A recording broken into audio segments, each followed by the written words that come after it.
So, matigas ka talaga. At tutuloy ka talagang umalis. Sir, nagpaalam naman po ako ng maayos sa inyo eh. Oh, so dahil makulit ka, papayagan kita. Pero, papacheck ko muna lahat ng gamit mo sa security nitong subdivision para sigurado akong wala kang ninakaw sa pamamahay ko. Wait lang! Relo ko yun ah! Teka, sir, paano yun napunta sa bag ko? Kaya pala gusto mong umalis dito? Pag nanakawa mo pala akong hayop ka?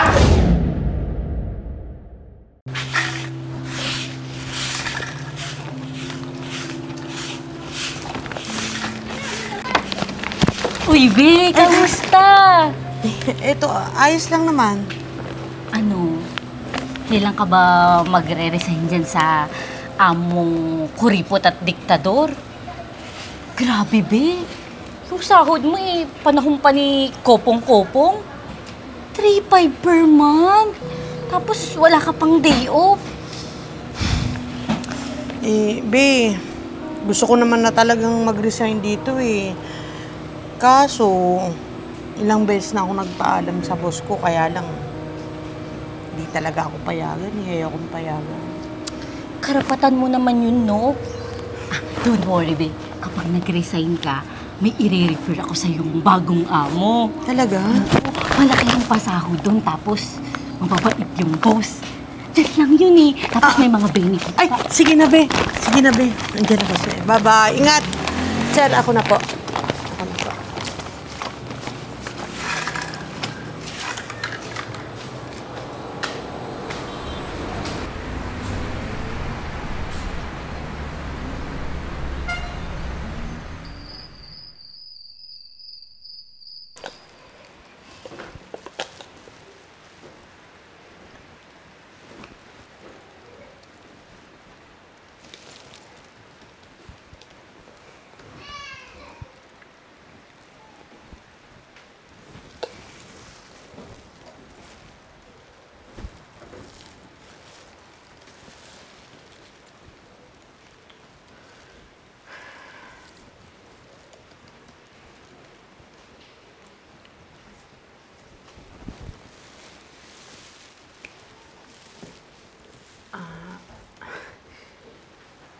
Sir, pwede ko po ba kayong makausap?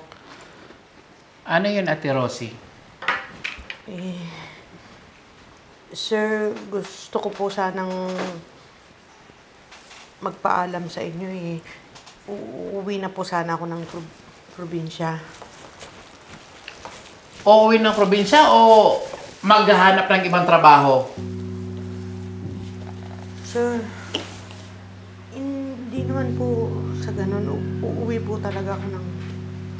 Nako! Di ba sinabi ko naman sa'yo, dito ka lang? At wala akong makuhang papalit sa'yo. Kailangan ko ng kasambahay. At hindi ako pwedeng mawalan ng kasambahay. Kailangan ko kayo ni Dudong dito sa bahay. Kailangan ko ng boy at maid. Naintindihan mo ba? Naintindihan mo? Pero, sir... Walang pero.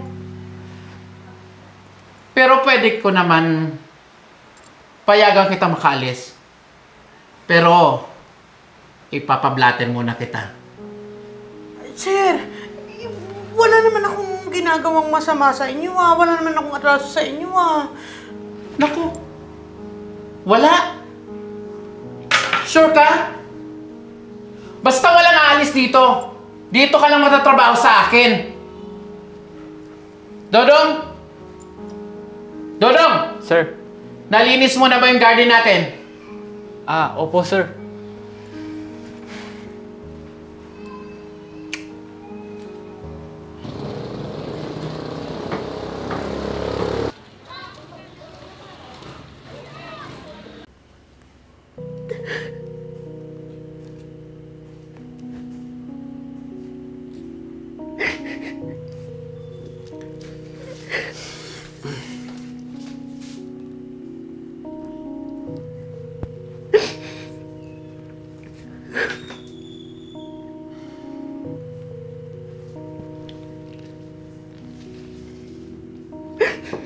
Te?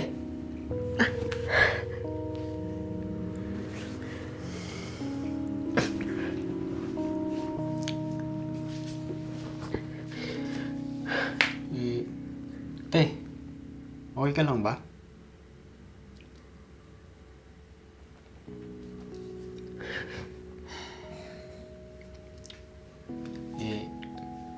Ako din kasi, te.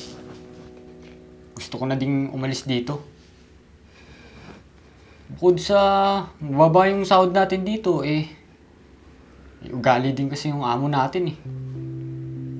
Saka, te, baka kasi pag umalis ako dito, wala nang tumanggap sa akin.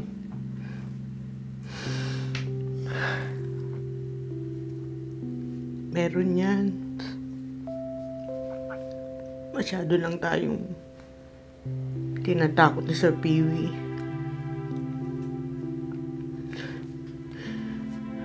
Masyado lang niya tayong minamaliit. Para maging mababa yung tingin natin sa sarili natin. Para hindi na tayo umalis dito. Pero, hindi dapat ganun eh. Hindi tama yun. Te, tuloy ka pa din ba sa pag-alis mo dito?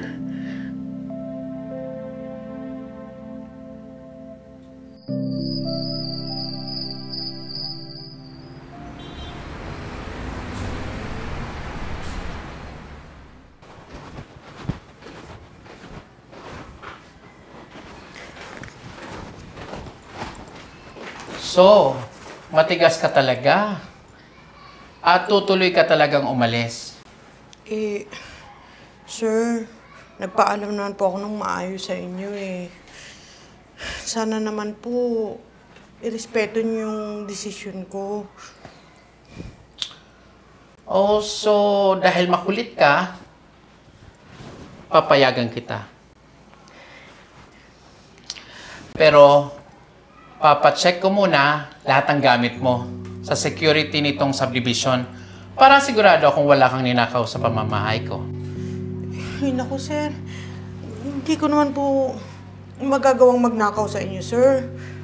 O di, ipacheck natin ang gamit mo. Okay po, sir. O siya, kunin mo muna yung ibang gamit mo. Sige po, sir. Salamat po.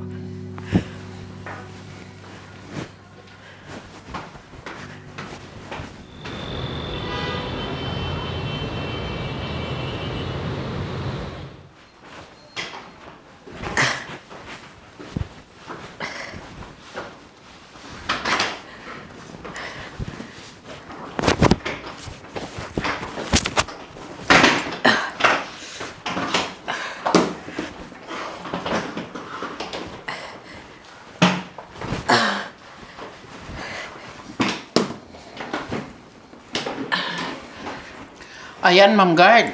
Pakicheck mo na lang lahat ng gamit ng kasambahay ko na yan. Kasi alis na siya dito. Paki-double check na lang din. Baka mamaya may nanakaw siya dito sa bahay.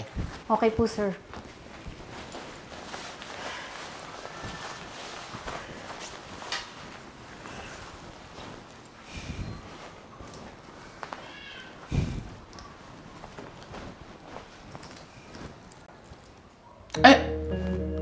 Wait, ma'am. Relo ko yan ah. Teka, sir, paano yun napunta sa bag ko? Kaya pala gusto mong umalis dito? Pag nanakawan mo pala akong hayop ka? Sir, hindi ko po ninakaw yan. Sige, ma'am. Dalhin nyo na yan sa police station. Kulong na yan, magnanakaw na yan. Dali mo na yan.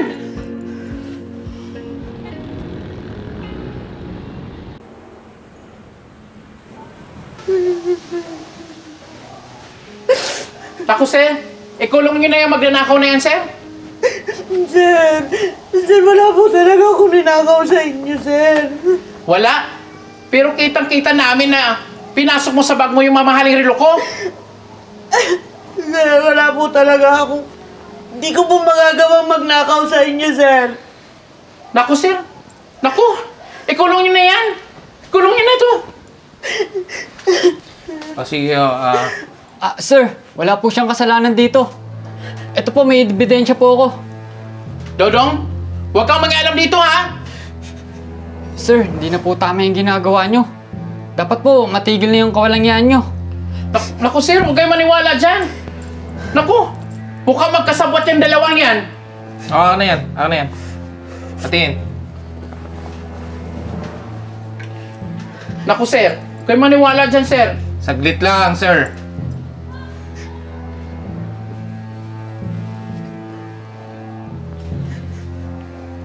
Oh, ikaw to, sir, ah.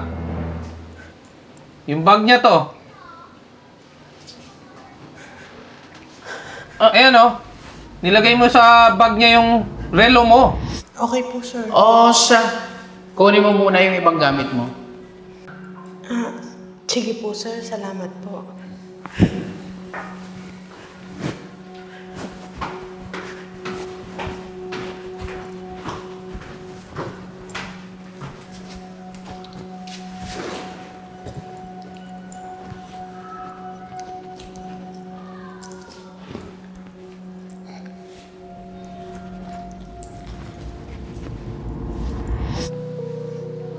Aba, may kulong ka dito, sir.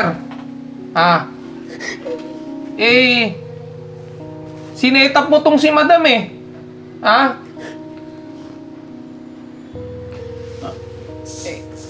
Sir, Be, patawarin mo ako.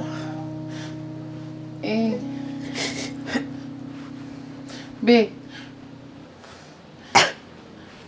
Gusto mo ba?